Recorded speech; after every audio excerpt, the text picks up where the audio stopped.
So the final defensive block that will be covered in this tactical analysis will be the low block.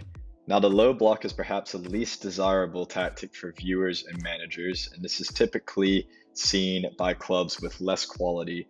They will employ the low block system in order to try and soak up a lot of pressure and make it extremely difficult for a team, the opposition, to score against them. Now, however, there are moments in every match where even for teams with the highest quality will set up in a low block. So this tactical system occurs when the defending team is pushed right back against their own goal.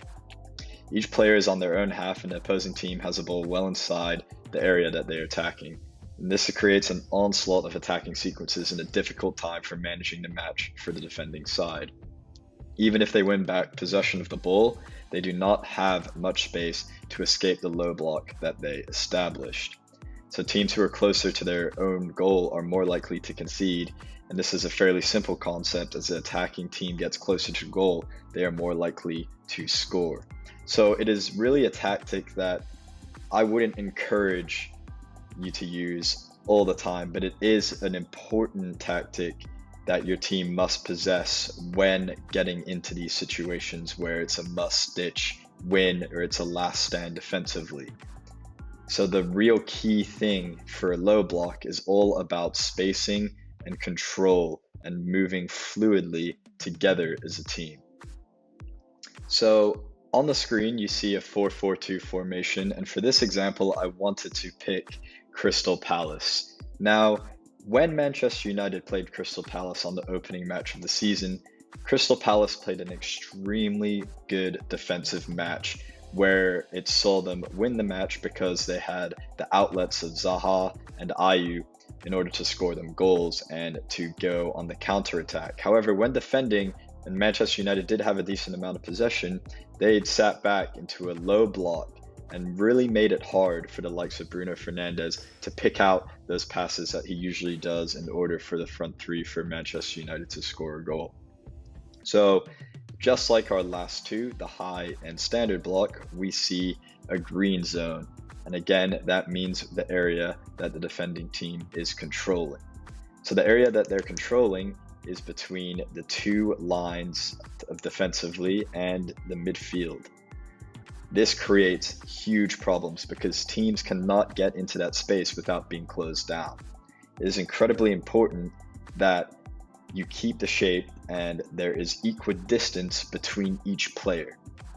As you can see on the screen, we're going to show some different animations as these boxes, and it almost creates a grid where each player, ideally when in the right positions, is going to be the same exact distance from the left mid to the left center mid, the left mid to the left back, the left center back to the left center mid. They're all going to be, and it doesn't have to be perfect, they're all going to be somewhat the same distance away. Now the reason for that is if a ball somehow gets into the green zone area, they have immediate control over it. All of them can come in together and they can close down the ball immediately and really create a very difficult time for the attacking team to work it in those areas. So this is a reason that the low block is very effective.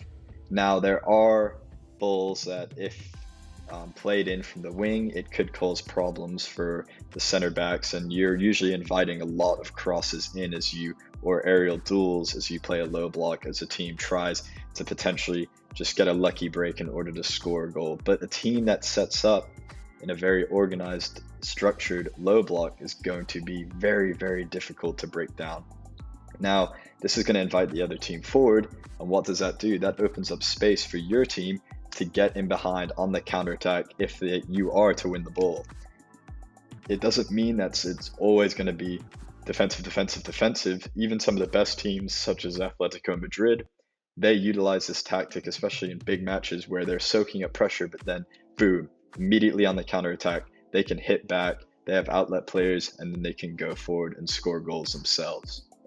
So as you look to set up your sides or you're watching matches, take a look and see, is this team in a low block, and see how difficult it is for the attacking team to break them down, such as what we saw in the opening match between Manchester United and Crystal Palace.